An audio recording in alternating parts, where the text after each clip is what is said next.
Яг өнөөдөр болохоор бөөнөрөө та сургуулаа Канадад сургууль сурч байхдаа эхнэрээ нөхрөө авчирч болох уу? Манай эхнэр нөхөр ирээд бас ажиллаж болох уу? Ажиллах хэрэг авах болж болох уу? Хүүхдээ авчирч болох уу гэсэн асуултуудад гяс хариулчих гэж бодлоо.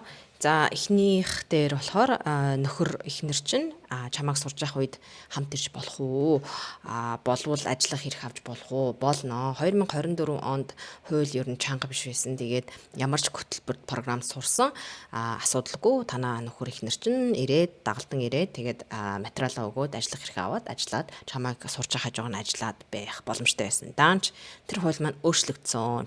Чангараад 1 сарын 21 буюу 2025 оны энэ оны 1 сарын 21-ээс ахуулаад тэр маань зогсоогдоод зөвхөн цөөхөн хідэн програм дээр танаа яах нь эхнэр нөхөр дагалдан ирээд ажиллах боломжтой гэсэн үг. Тэгэхээр тэднүүс маань юу вэ гэхээр хэрвээ та магистрийн зэрэг хийгээд 16 сараас дээш хугацаатай магистрийн хийх юм бол яах нь нөхөр эхнэрээ авчираад тухайн хүн чинь яах нь сайхан ажиллаж болох нэ, ажиллах эрхтэй, асуудалгүй харалж барихгүйгээр яг юм зохистой зөв юмар хийгээд тэгээ докторийн програм байх юм бас асуудалгүй.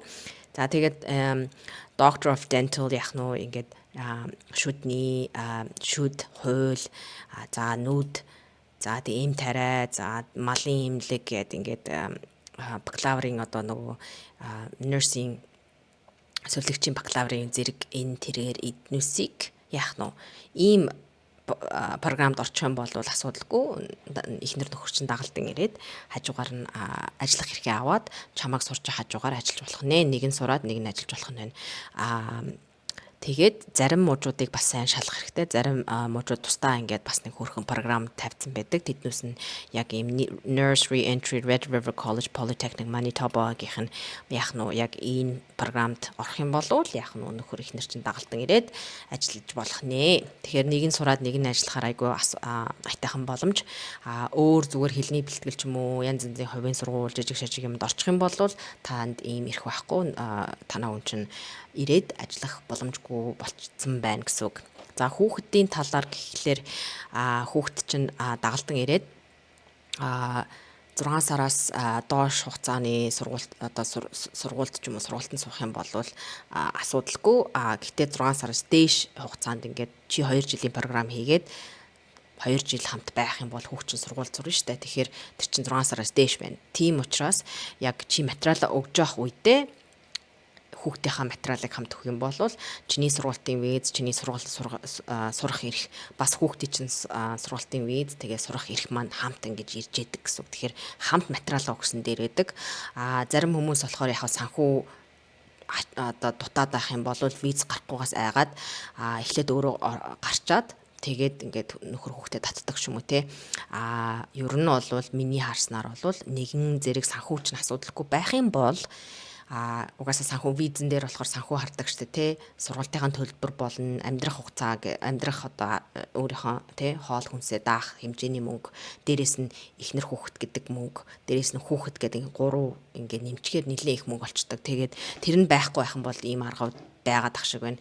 Миний хувьд бол би хүүхдгүй учраас энэгээр ийм процессор явах шаардлагагүй байсан.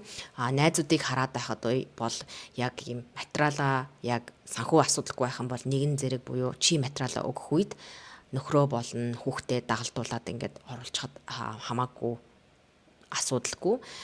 Дараа нь татна матна гэдэг үе дээр яагаад анханасаа хамт яваагүй. Одоо яагаад тий бодлоо өөрчлөлтөд ангийн мэтчлэн ингээд улаанаар decline буюу тий виз хүүхдэд гарахгүй байх магадaltaй байдаг. Тэгэхээр анханасаа л яг гэр бүлэрээ ирээ гэж байгаа бол мөнгөө сайн хадгалаад за тэгээд тэр санхүү дансандаа мөнгөтэй байх юм бол асуудалгүй хүүхдэд болон нөхрөө тэгээд даайлангуй та зөв програмаа сонгоод ирсэн те бакалавр доктор болон энэ програмуудаар ирсэн байх юм бол асуудалгүй нэг нь ажиллаа нөгөөх нь ингээд сураад байж явах боломж байх нэ.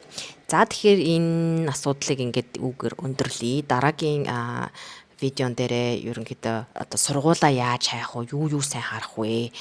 Ямар мэдээллийг сайн олж мэдчихэж одоо сургуулаа сонгох вэ гэдэг дээр ярилцъя. Тэр болтол. Тэр бай.